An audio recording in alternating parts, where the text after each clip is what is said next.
So I just want to say welcome and thank you for being here on Wellness Wednesday and just taking a moment to pat ourselves on the back and breathe. We made it. We made it to Wednesday. And I hope everybody's taking care of themselves and doing the best you can. That's all you could do, right? So a little bit about me. Um, so I am a advocate of peer support, and I love being a peer supporter. And I'm also a trainer and an advanced level RAP facilitator. I've been a peer since 2014, and it really saved my life. Becoming a peer and sharing my story to be able to support others. So, um, yeah, so I'm going to be here talking about a little bit about my story, and resiliency that, and overcoming a lot of obstacles in my life and how I bounced back, um, finding tools that worked for me. I've been in recovery for 18 years now, and I never thought in a million years, 18 years ago, I'd be where I'm at today. I talked to people um, that I knew back then, and they're just like, wow, like who would have thought? I was, um, so I married at a young age, and it wasn't a very good marriage. I had children and I had to leave the situation. So I became homeless. I was addicted to drugs, substances and alcohol. Uh, and living on the streets, you go through a lot of traumatic situations, right? So, and I was also in and out of jail multiple times, multiple. I don't even know how many times, just in and out, just the revolving door, right? With no support, no help, just released barefoot, jail sandals, there was this might be a trigger warning, but this is part of my story, so I'm just letting you know. There was three things that really um, was really life changing for me when when I was incarcerated. So one of them is I had a baby when I was in King County, and they ankle cuffed me to the bed like I was about to run off somewhere. It wasn't very trauma informed. It wasn't very caring.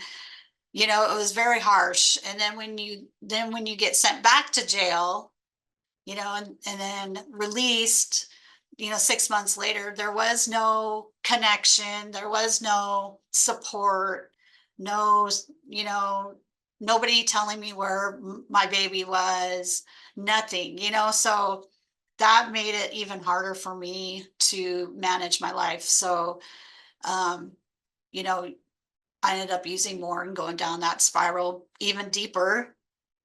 And then another time, my mom passed away one time, when I was locked up too. So, that kind of changed my life as well. So again, you get released from that. You have no connections, no community support, no nothing, just released out in the streets again, with nothing. So uh, I went down the spiral even more, it just never ending circle. There was another time where I was suicidal and the police found me and they threw me in the ninth floor of King County Jail on a rubber mat with, just a robe on, nothing else. It was very traumatic for me. So, of course, you have to uh, BS your way out of it so you could get off that floor, and still being very unwell, So, all this, I ended up in prison for a year. I feel like I got arrested on purpose that day because I had it and I had nowhere to go, nothing left in me. I couldn't finish ending my life. So I feel like that day I really just had it and was like, arrest me, please. I knew I was facing prison time. I just had a baby. It was taken away. I had that baby in prison or in jail that I never got to meet. Um, so I just had it. So that's where my recovery journey began in Mission Creek. So in there, I started building my tools. I started, I attended college course and got a college credit. And I was like, ooh, look at me go. I didn't even graduate high school, so this was like a big turning moment for me. It gave me hope. It like sparked the flame in me. And I did my, inpatient in there because I wouldn't be able to do it if I was out on the streets because they were trying to have me, go to this um, recovery center or that one, but I wasn't ready. There was just too much trauma I had to deal with and process, and I wasn't ready. So in prison, that's the place where I got to do all that fun stuff because there was no other choice. There was no other option. So I when I was released from there, I had to really connect with community and I didn't know how. So that's when I found, people that supported me that helped me do that. I attended college um, at Highline College, and the first day I found out I was pregnant again. So um, that gave me more purpose and, lit that hope a little bit more, that flame. And so I finished college. But I was doing internship and I did an internship at Valley Cities, and that's where I met my first peer. And that's when my life changed for the better again. I couldn't believe like all these positive things started happening. She told me, what peers do. I shared her my story. I was in 2 years in recovery. I had a 2-year-old baby, and I was just, trying to connect with community and gain supports and self advocate for myself and she told me that peers, I have an amazing story and I would help so many people. And uh and I was like, oh my god, this is crazy, this is a thing. So I applied to be a peer and became one in 2014. um I was working. I got my first job at Compass Housing, where I was working at like 4 different shelters in Seattle area, and it was all Seattle. So I took the train down to Seattle every morning at 3 a.m. Worked in shelters, came back. I had different shifts, 8 p.m. to 8 a.m. And, so I did all that. And then I became a peer at Sound in the Housing First program, where I was able to support people out of housing or out of the streets into housing. And that filled my cup. That made me feel good that I was be able to do that because I wanted to be that person that that connects people, you know, to community when they come out of prison, when they have their baby, when they, because I know how it felt to like not have anybody and it didn't work. So I want to be that person to connect people to the community, to resources. I want to hold that hope for people that don't have hope. Um, it just changed my life being a peer. Now I came back to Valley Cities. Now I'm the peer supervisor here. So it just like full circle.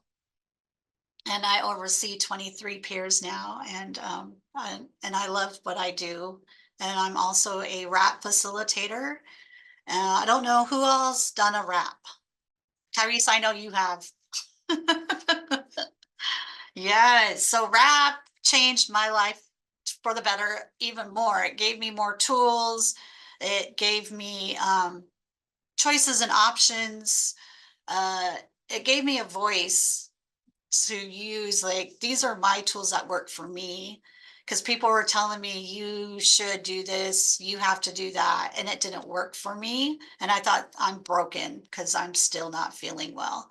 So rap really gave me tools that worked for me, and one of them, Julia, is journaling. Rap is like a journal, right? You can write down things, and it just reminds me of things that I could do to take care of myself, and getting that routine every morning, what I need to do to take care of myself, and just reminding myself that, um, I'm safe, I'm okay, I'm loved, I'm appreciated, I appreciate myself for coming this far.